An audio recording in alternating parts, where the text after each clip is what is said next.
সামারিতে যেহেতু পরের ক্লাসটাতে আমরা টেক্সটার একদম অ্যানোটেশনস করে করে ওয়ার্ড বাই ওয়ার্ড মিনিং করে করে পড়বো, এখানে একটা ছোট্ট ব্রিফ সামারাইজেশন আমরা করতেই পারি, যাতে করে আমরা একটা ছোট্ট আইডিয়া পেয়ে যেতে পারি অ্যাবাউট দিস প্রেজেন্ট টেক্সট যেটা আমরা আলোচনা করতে চলেছি।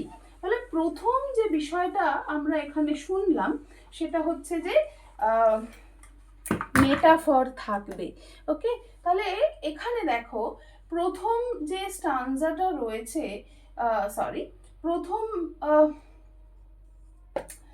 এখানে যে 4টে লাইন রয়েছে, সেই 4টে লাইনের মধ্যে প্রথমে একটা মেটাফর কিন্তু এখানে ব্যবহার করা হবে। সেই মেটাফরটা কি? সেই মেটাফরটা হচ্ছে অটামের মেটাফর। ওকে, অটামের মেটাফর। এবার দ্বিতীয় যে মেটাফরটা এখানে ব্যবহার করা হবে সেখানে একটা ডের মেটাফর, ডের একটা পার্টিকুলার টাইমের মেটাফর। ওকে, মানে যেখানে টুয়াইলাইট কথাটা ব্যবহার করা হবে। আর নেক্সট লাস্ট যেটা, যে সেখানে হচ্ছে ডেথকে মেটাফর হিসেবে, মানে মাইটি ডিস্ট্রয়ার, ওকে, ডেথ সেকেন্ড সেলফ স্লিপকে ব্যবহার করা হবে, that is the last metaphor. এবং শেষে এখানে এসে একটা কন্ট্রাস্ট থাকবে, রিজাইলিয়েন্স আর reproduction. Okay, resilience and reproduction of love versus immanence of death. Okay, তাহলে শেক্সপিয়ারের সনেটের ক্ষেত্রে প্রধানত যে থিমগুলো ব্যবহার করা হয়ে থাকে, সেই থিমগুলো কি কি? 1 নম্বরে থাকে প্রেম বা লাভ, অন্যান্য সনেটের ক্ষেত্রেও যা থাকে।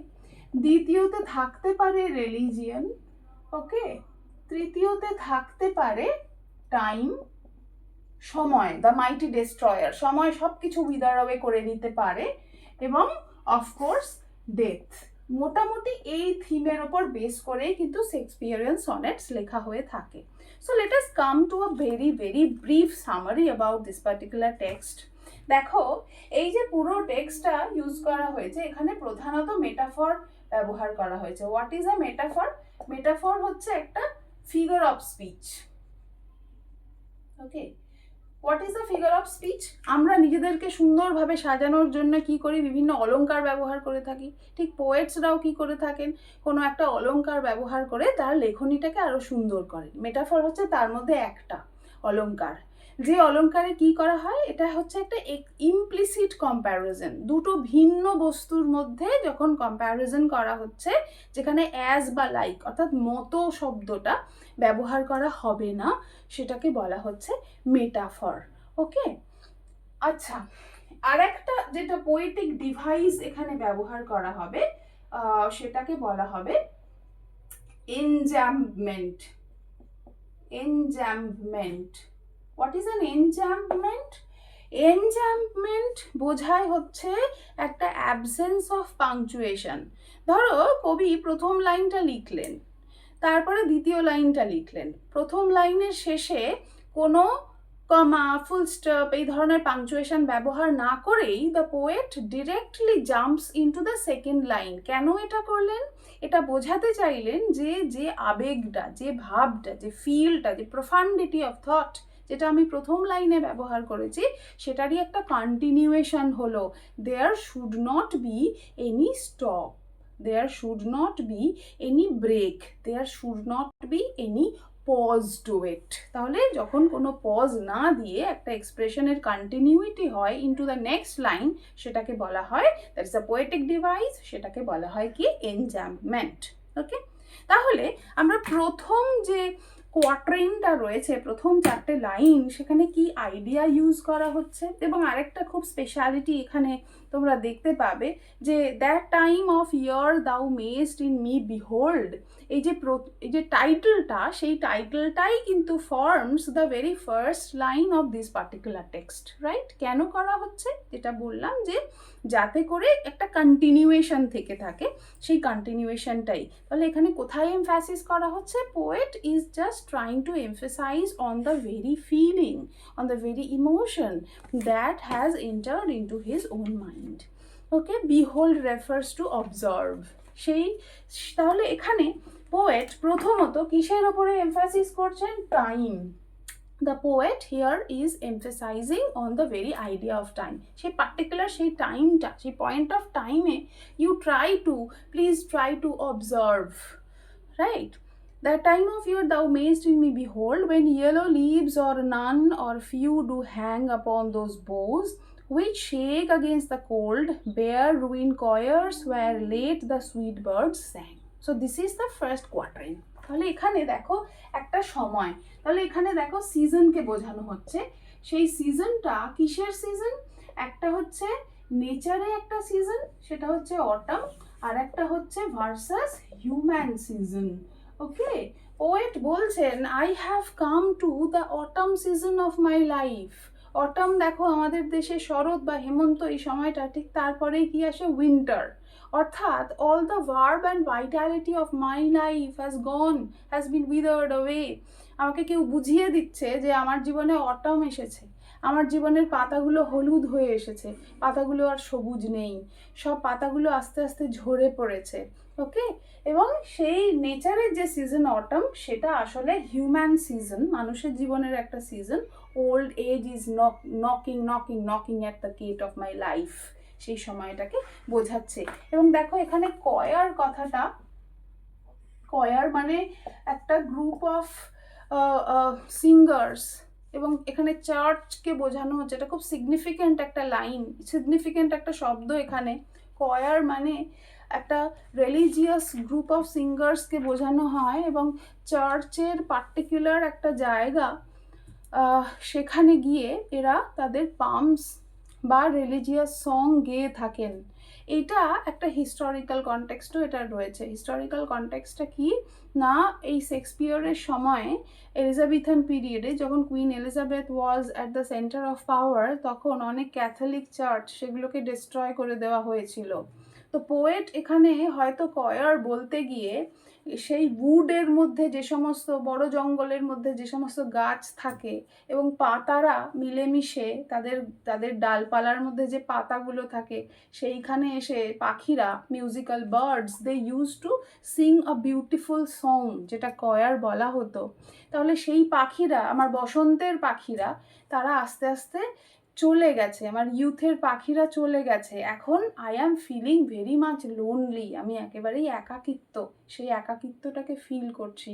আমার মানে I have come to the fag end of my life, এটাকেই বোঝানো হচ্ছে। দেখো এখানে একটা অদ্ভুত রিলিজিয়াস রেফারেন্সও দেওয়া হয়েছে এবং সময়ের রেফারেন্সও দেওয়া হয়েছে। Let us come to the second quatrain. In me thou seest the twilight of such day, as after sunset fadeth in the west, which by and by black night doth take away, death's second self that seals up all in rest. Okay, so after this, এই যে বললাম প্রথমে autumn, দ্বিতীয়টা হচ্ছে একটা দিনের সঙ্গে তুলনা করছেন। আমার গোটা জীবনটা যদি একটা গোটা দিন হয়, তাহলে দিনের টুয়াইলাইটে আমি এসে দাঁড়িয়েছি, একটা সন্ধিক্ষণ, যেখানে there is neither daylight nor darkness of night. ওকে, আমি কোথায় দাঁড়িয়ে রয়েছি? ঠিক এই জায়গাটাতে দাঁড়িয়ে রয়েছি, এখানটাতে সন্ধিক্ষণ, দ্যাট ইজ দ্য টুয়াইলাইট। অর্থাৎ এটা নির্দেশ করছে যে time will come, I cannot avoid the ravages of time. Day এসেছে মানেই দুপুর গড়িয়ে অপরাহ্ন আসবেই, এবং আমার কাছে ধীরে ধীরে ডার্কনেস আসবেই। এবং darkness here is referring to the darkness of death. Death's cold hands is going to touch me. Autumn এসেছে মানে উইন্টার আসবেই। So that is actually referring to that. এবং আমার জীবনে যে রাশ, যে হারি, এত অ্যাচিভমেন্টস, এত এম্বেলিশমেন্টস, সেগুলো ধীরে ধীরে কি হয়ে যাবে, that will come to rest. আমি আস্তে আস্তে চির বিশ্রামে এসে যাব। তাহলে time is something which is the most powerful thing in life. জীবনের সবচেয়ে শক্তিশালী বিষয় হলো সময়, যা কিন্তু সব কিছুই উইদার অ্যাওয়ে করে দিতে পারে। Let us come to the last summarization of the last quatrain. In me thou seest the glowing of such fire, that on the ashes of his youth doth lie, as the deathbed whereon it must expire, consumed with that which it was nourished by. তাহলে এখানে দেখো ডেথকে বোঝানো হয়েছে, ওকে, এবং death এখানে কি করছে, death এখানে কিসের মাধ্যমে রেফার করা হয়েছে, অ্যাশেস, অ্যাশেস, ওকে। এই অ্যাশেস হচ্ছে ছাই, একটা সময় কি ছিল, ফিউয়েল ছিল। তাহলে I have entered into the Ashes. Ashes আগেও তৈরি হতো, কি দিয়ে তৈরি হতো, ফিউয়েল দিয়ে তৈরি হতো, জ্বালানি কাঠ। সেই জ্বালানি কাঠটা কোন সময়ের ছিল, ইউথ। তাহলে একটা সময়, তাহলে অ্যাশেস আগেও ছিল, অ্যাশেস এখনও আছে, কিন্তু তখন ফিউয়েল ছিল মোস্ট পাওয়ারফুল, অর্থাৎ আমার ইউথ ছিল খুব পাওয়ারফুল। সেই সমস্ত ফিউয়েলগুলো পুড়তে পুড়তে আজকে এসে অ্যাশেস এসে গেছে। এখানেও একটা রিলিজিয়াস রেফারেন্স আছে, বাইবেলে বলা হয়েছে কি, যে ফ্রম ডাস্ট দাও কামেস্ট টু ডাস্ট দাও রিটার্নেস্ট, ধুলো থেকে এসেছি, ধুলোতেই আবার ফিরে যাব। তাহলে থার্ড কোয়ার্টারে এসে the poet somehow is trying to make us to feel the kind of an acceptance, যে এই গ্রহণযোগ্যতাটা থাকতে হবে যে death is the mighty destroyer. সময় যেমন সব কিছু উইদার অ্যাওয়ে করে দিতে পারে, মৃত্যু সেটা আসছে, এবং সেই মৃত্যু কি করছে, তার যে ডেথ বেড সেটা আসবেই। তাহলে এখানে একটা সেন্স আসছে, সেই সেন্সটা কি, এক্সপাইরেশন, এক্সপাইরেশন, অর্থাৎ সমস্ত কিছু একটা সময় ওষুধের ডেটের মতো এক্সপায়ার করবে, তেমন এক্সপায়ার করবে আমার জীবনটাও, ওকে, এবং ডেথ বেড সাজিয়ে দেবে। Let us come to the conclusion, মানে কনক্লুডিং কাপলেট, এক জোড়া লাইন কি বলছে, দিস দাও পারসিভেস্ট হুইচ মেক্স দাই লাভ মোর স্ট্রং। এই এতক্ষণ পর্যন্ত আমি যা বললাম, কি বললাম, about my realization of what, realization of the transience of life। হ্যাঁ, এখানে হচ্ছে এই যে ইম্যানেন্স অফ ডেথ তো বটেই, সেটা আসলে কি করে, temporary essence of life, temporary essence of life, এবং সেই টেম্পোরারি এসেন্স অফ লাইফটা সেটা একমাত্র কি করতে পারে, শুধুমাত্র পোয়েট্রি, সময়ের যে ক্ষমতা, মৃত্যুর যে ক্ষমতা, সেটা শুধুমাত্র কাউন্টার করতে পারে দুটো জিনিস, একটা হচ্ছে কবিতা আর একটা হচ্ছে প্রেম। এই দুটো দিয়েই আমি শুধুমাত্র আমার জীবনের প্রতি যে আর্জ, জীবনের যে ইউথ ভাইটালিটি, তার প্রতি যে আমার প্রেম, সেটাকে আমি ক্যাপচার করে রেখে দিতে পারি, ওকে।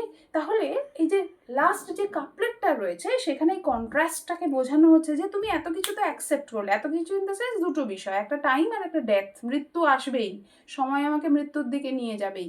এই কথাটা যে আমি বলেছি, to love that well which thou must leave your long, এই যে অ্যাকসেপ্টেন্সটা যে my life is temporary, that is the universal truth, that I am not immortal, I am very much a mortal being, আমি মারা যাবই, সেটা তোমাকে আমায় আরও বেশি করে ভালোবাসতে ফিল করাচ্ছে।